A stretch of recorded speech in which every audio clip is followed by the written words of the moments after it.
Halo Santuy Family, berjumpa lagi dengan aku Anton, masih di playlist 8 langkah meningkatkan metabolisme tubuh bersama Diet Santuy. Nah, kali ini aku mau membahas soal efek pemrosesan makanan terhadap metabolisme tubuh kamu. Karena ternyata makanan yang diproses dengan cara yang berbeda itu juga bisa berpengaruh ke komposisi nutrisi di dalamnya. Dan kalau komposisi nutrisinya berubah, itu juga bisa berpengaruh ke metabolisme tubuh kamu. Nah, aku ada beberapa cerita di mana sebenarnya orang dikasih makanan dengan kalori yang sama atau mirip-mirip, tapi hasilnya ke pembakaran kalori sehari-hari bisa berbeda. Simak cerita berikut ini. Di cerita pertama, ada dua grup orang yang diminta untuk memakan sandwich isi keju. Sandwichnya ini terdiri dari roti gitu ya, terus tengahnya ada isiannya keju. Nah, dua grup orang ini memakan sandwich yang sebenarnya kalorinya sama. Bedanya, di grup yang pertama, diminta untuk memakan sandwich yang bahan roti dan kejunya itu rendah pemrosesan. Rotinya pakai roti multigrain, yakni semacam roti gandum tapi lebih banyak lagi gandum dan biji-bijiannya. Sedangkan kejunya pakai keju cheddar yang minim pengolahan, yang pembuatannya hanya dominan memakai susu, kultur keju, garam, dan bahan utama lainnya. Sedangkan di grup kedua, roti yang dipakai itu roti tawar putih, dan kejunya lebih tinggi pemrosesan. Kejunya biasanya sudah ditambah emulsifier, whey, dan bahan yang berfungsi sebagai pengawet, yang umumnya diproses lebih banyak tentunya agar daya tahannya lebih lama dan rasanya juga sesuai dengan permintaan konsumen. Sekali lagi, meskipun roti dan keju yang digunakan dalam sandwich berbeda, kedua grup tadi itu memakan sandwich keju dengan total kalori yang sama. Jadi kalorinya disamain, sekitar 600 sampai 800 kalori. Nah, setelah makan sandwich, metabolisme mereka diukur untuk mengetahui apakah ada perbedaan di metabolisme tubuh atau tidak setelah mengkonsumsi sandwich yang berbeda tingkat pemrosesannya. Dan hasilnya, grup yang memakan roti multigrain dan keju rendah pemrosesan membakar 137 kalori 6 jam setelah makan sandwich. Sedangkan, grup yang memakan roti tawar putih dan keju tinggi pemrosesan hanya membakar 73 kalori 6 jam setelah makan. Jadi di sini bisa dilihat kalau sekitar 20% dari total kalori sandwich grup pertama sudah terbakar untuk proses metabolisme. Sedangkan hanya sekitar 10% dari sandwich grup kedua yang terbakar untuk metabolisme. Jadi yang rendah pemrosesan hampir membakar 2 kali lipat lebih banyak kalori. Wah, kok bisa? Inilah efek pemrosesan makanan terhadap thermic effect of food, atau kalori yang digunakan oleh tubuh untuk mencerna makanan. Nah, apabila ditelusuri lagi lebih lanjut, ini adalah komposisi nutrisi sandwich grup A versus sandwich grup B. Bisa dilihat di sini, meskipun kalorinya sama, komposisinya nutrisi berbeda karena tadi tingkat pemrosesannya berbeda juga. Nah, aku mau kamu fokus lihat di jumlah proteinnya nih, dan lihat juga jumlah seratnya. Nah, kalau kamu sudah lihat video sebelum ini, kamu sudah tahu kan kalau protein itu tentunya sangat berpengaruh ke thermic effect of food. Jadi di sini bisa dilihat, sandwich keju yang grup A itu proteinnya lebih tinggi daripada sandwich keju grup B. Dan dapat dilihat juga, sandwich yang menggunakan roti multigrain dan juga keju rendah pemrosesan, seratnya jauh lebih tinggi daripada sandwich yang menggunakan roti tawar putih biasa dan juga keju tinggi pemrosesan. Hal inilah yang membuat grup A membakar kalori lebih banyak daripada grup B, meskipun kalori yang dimakan sebenarnya sama. Nah, sekarang kita lihat cerita kedua nih, yang membandingkan soal diet yang komposisi makanannya tinggi whole grain dengan diet yang komposisi makanannya tinggi refined grain. Grain di sini kalau kamu belum pernah dengar, itu sebenarnya artinya adalah biji-bijian. Terdengar asing memang biji-bijian, tapi simpelnya nasi itu juga termasuk grain, karena nasi juga biji-bijian. Nah, yang dimaksud whole grain itu adalah biji-bijian yang bentuknya masih utuh. Jadi masih ada kulitnya, tapi kulit yang edible ya, atau bisa disebut bran gitu. Ada intinya atau germ, dan ada dagingnya juga atau endosperm. Nah, kalau refined grain itu bentuknya sudah tidak utuh lagi, jadi ada bagian yang sudah hilang. Biar gampang bayangin lagi, aku pakai contoh beras sajalah, biar kamu tahu gitu ya, beras kan sering ditemui. Nah, beras itu kan dari padi tuh. Nah, setelah dari padi itu kan digiling. Nah, sekamnya kan terpisah. Dia akan jadi beras pecah kulit. Nah, beras pecah kulit ini kalau orang nyebut itu ada yang nyebut juga brown rice. Jadi kayak beras tapi masih coklat gitu, masih ada kulit-kulit edible di luarnya. Nah, sebenarnya beras coklat ini sudah bisa dimakan. Cuma kebanyakan orang kan nggak nyari beras yang warnanya coklat gitu, nggak nyari yang masih ada kulit-kulitnya gitu. Nyarinya maunya yang putih, yang pulen. Maka dari beras coklat tadi, beras akan dipoles lagi sampai putih menjadi beras putih. Nah, jadi kalau dalam penelitian tadi, yang dimaksud whole grain itu contohnya seperti beras coklat, beras pecah kulit. Sedangkan yang dimaksud refined grain itu seperti beras putih, kan kulitnya udah nggak ada karena disosok sampai habis. Bisa dibilang juga kalau beras putih itu lebih banyak diproseskan ya. Jadi case-nya hampir sama dengan yang tadi tuh, yang sandwich keju. Beras putih ini lebih banyak diproses daripada beras coklat. Begitu juga refined grain, itu artinya sebenarnya grain yang lebih banyak diproses daripada whole grain.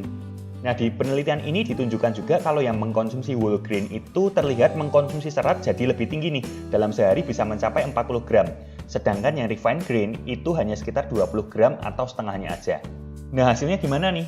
Hasilnya di penelitian tersebut, orang yang dietnya mengkonsumsi whole grain, rata-rata metabolismenya jadi lebih tinggi 90-an kalori daripada yang mengkonsumsi refined grain.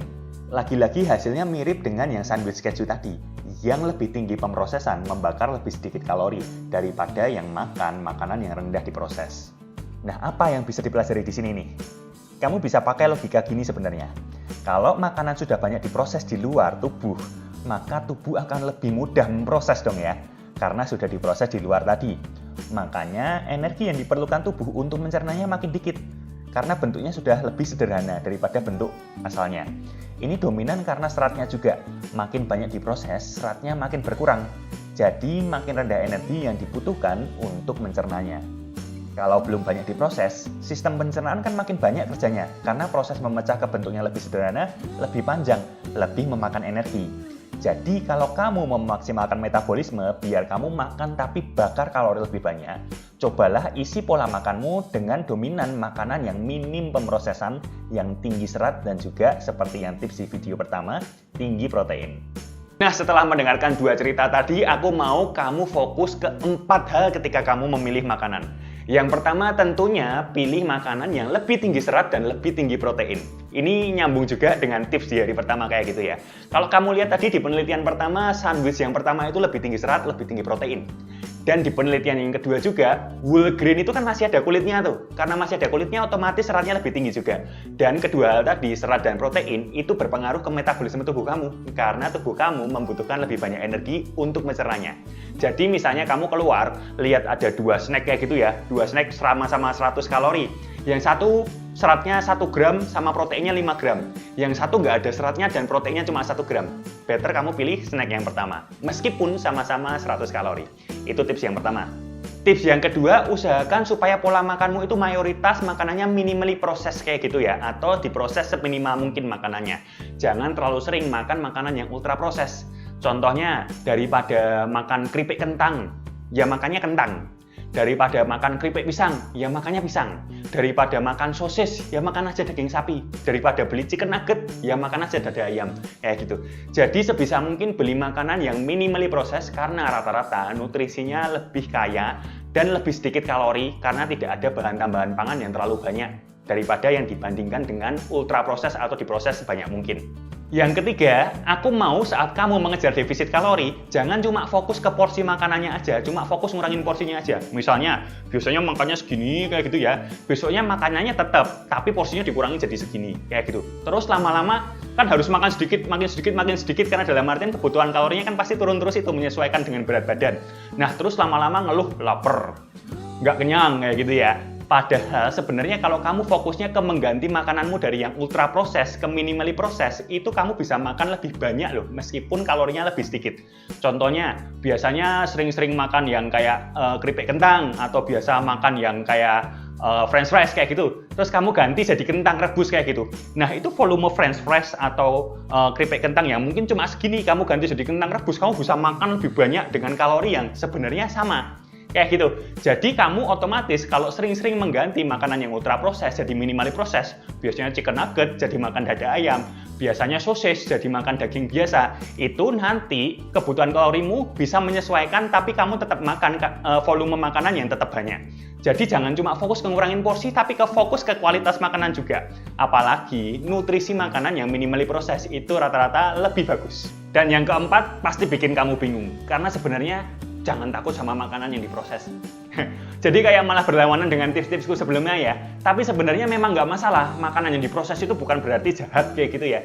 Hanya saja kamu kontrol saja supaya makananmu itu dominan yang minimally proses. Bukan berarti harus makan yang semuanya kentang rebus atau dalam artian makannya cuma daging atau dada ayam kayak gitu. Nggak boleh ke supermarket atau minimarket beli snack-snack yang sudah diproses itu nggak boleh. Nggak, kamu tetap boleh. Yang penting usahakan untuk 1. target kalori tercapai, 2 dominan makanan yang berkualitas dan minimally processed food.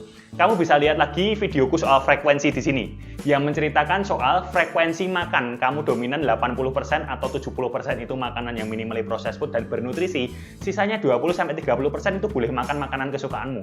Yang aku sebutin tadi keripik kentang, keripik pisang, terus habis itu sosis, habis itu kayak chicken nugget. Kalau pengen juga nggak apa-apa, kamu masukin aja ke yang 20-30% tadi. Ya, oke, jadi jangan takut sama makanan. Aku mau setelah kamu nonton Diet Santuy sebenarnya hubunganmu dengan makanan itu membaik kayak gitu ya. Karena nggak ada makanan yang buruk, nggak ada makanan yang jelek.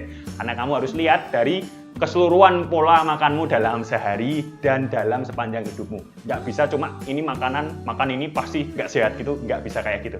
Jadi kamu lihatnya sekali lagi keseluruhan. Ya, nah sampai di sini dulu video kali ini. Pastikan metabolismemu meningkat dengan cara memilih makanan yang tepat ya. Kita berjumpa lagi di video selanjutnya, dan di video selanjutnya aku mau membahas soal pekerjaan. Pengaruh pekerjaanmu terhadap metabolismemu dan bagaimana kalau ternyata pekerjaanmu itu membakar sedikit kalori. Jadi kamu harus bagaimana nih? Karena misalnya kamu kerja cuma duduk-duduk terus, itu tentu pembakaran kalorinya kan dikit. Bagaimana supaya pembakar kalorinya bisa meningkat meskipun pekerjaanmu mungkin pekerjaan yang sedentary. Jadi kalau mau nonton video selanjutnya, jangan lupa subscribe dan juga pencet bel notifikasi. Like juga jika video ini berguna, dan tinggalkan pertanyaan di bawah kalau kamu ada yang mau ditanyakan. Kayak gitu ya. Dan coba aku mau kamu komentar juga di bawah, apakah pola makanmu itu sudah dominan yang minimally processed food atau masih dominan yang ultra processed food. Oke, berjumpa lagi di video selanjutnya.